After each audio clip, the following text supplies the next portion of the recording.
Elle a bossé il y a 2 ans sans masque, sans protection. Donc on ne peut pas traiter les gens actuellement comme ça. C'est ça l'affaire. Alors ne la privez pas de parole en plus, Vanessa. Voilà, moi je voudrais préciser quelque chose aussi. Je ne suis pas anti-vaccin. Je trouve qu'il est utile que les personnes avec des comorbidités, des gens qui souhaitent... Vous pouvez pas dire ça. Non, si je peux le dire, parce que c'est la vérité, c'est la liberté de choisir. Écoutez quand même ce qu'elle dit. Pourquoi donc je ne suis pas anti-vaccin. C'est dramatique, c'est dramatique. Je connais l'habitude de vous écouter, c'est pas possible. Alors que vous ne vous vaccinez pas et que vous lancez le message de quand même, ce vaccin-là, je ne le veux pas parce qu'il est dangereux, je ne sais pas quoi d'autre. Moi, ce que je voudrais parler, c'est pas vraiment non plus de moi. Parce que moi, je travaille avec de l'humain. Je travaille avec des patients qui m'ont dit au revoir en pleurant. On est 3 infirmières sur 4 à partir. Mes patients pleurent. Mes patients savaient que j'étais pas vaccinée. Ils voulaient continuer à être soignés par mes soins. Parce que je me teste, parce que je fais attention, parce que j'ai contaminé. Si vous tenez à vos patients, vaccinez-vous. Mais non, si vous tenez à leurs rendez-leur leur infirmière. Solution. Non, parce que c'est pas de ma faute. Attendez. Si vous tenez à vos patients, je suis négative quand j'arrive sur mon lieu de travail. Pourquoi ne pas autoriser les autotests? Pourquoi ne pas autoriser les tests?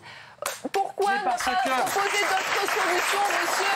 C'est pas moi qui suis la plus privée, la plus à plaindre. C'est mes patients, c'est des humains, c'est des gens. Ça fait 11 ans que je fais ça. Ça fait 11 ans que je fais ça. Et aujourd'hui, ma vocation, c'est de soigner. C'est pas de dire vacciner, pas vacciner. Ma vocation, c'est de m'occuper de gens qui sont malades. Vanessa, vous avez été vaccinée contre l'hépatite B quand? En commençant. Mais c'est pas le débat. Vous changez de sujet. Excuse-moi, je pose la question. Mais non, attendez. Elle a perdu son salaire hier, vous lui parlez des vaccins d'il y a 40 ans. Vous avez été vacciné contre l'hépatite B quand? En quelle année? Pendant mes études. Mais ça ne vous regarde pas. Ça fait combien de temps? Je veux dire, ça c'est mon dossier. C'est son dossier médical, personnel. Je l'ai fait consciemment, je l'ai accepté. Mais ce n'est pas la même chose. Parce que la vaccination, je le dis, c'est pas un secret, parce que c'est obligatoire pour tous les soignants, la vaccination contre l'hépatite B, donc c'est pas un secret médical. Et la question que je pose, c'est qu'au moment où elle s'est fait vacciner contre l'hépatite B, on était en train de pleine polémique sur la sclérose en plaques. D'accord ? Et donc, on a pu constater que l'ensemble des soignants étant vaccinés contre l'hépatite B, il n'y a pas eu davantage de sclérose en plaques chez les soignants que dans le reste de la population. Mais à l'époque où on s'est vacciné en sachant qu'il y avait ce doute qui était mis sur la table. Et de la même façon, actuellement, alors que ce vaccin, il a été fait quand même, il y a eu 5 milliards de vaccins. Oui, mais récent. C'est récent. Moi, je demande du temps. Mais non, mais il est beaucoup plus. Non, mais justement, moi, ce que j'ai envie de dire à Vanessa. Non, mais attends. Proposer d'autres non, mais attendez. Ce que j'ai envie de dire à Vanessa, juste, j'ai envie de dire à Vanessa, parce qu'elle n'est pas toute seule dans son cas. Ce que j'ai envie de dire à Vanessa, c'est que, on n'a jamais étudié un vaccin autant que celui-là.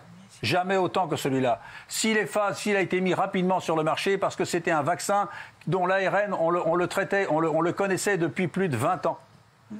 Et là, grâce à l'argent qui a été mis, l'argent qui a été mis sur cette recherche, toutes les études, toutes les phases ont été respectées et le vaccin a pu être mis sur le marché. Redonnez des moyens aux hôpitaux parce que tout le monde, des moyens aux hôpitaux et que justement, ce que j'essaye de dire, parce que je veux dire à Vanessa, il n'y a pas de raison d'avoir peur de ce vaccin.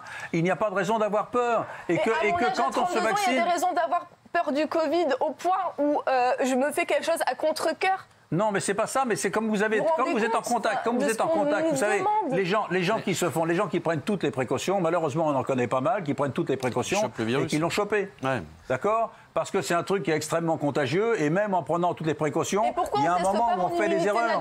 Pourquoi on ne prend pas en compte les sérologies ?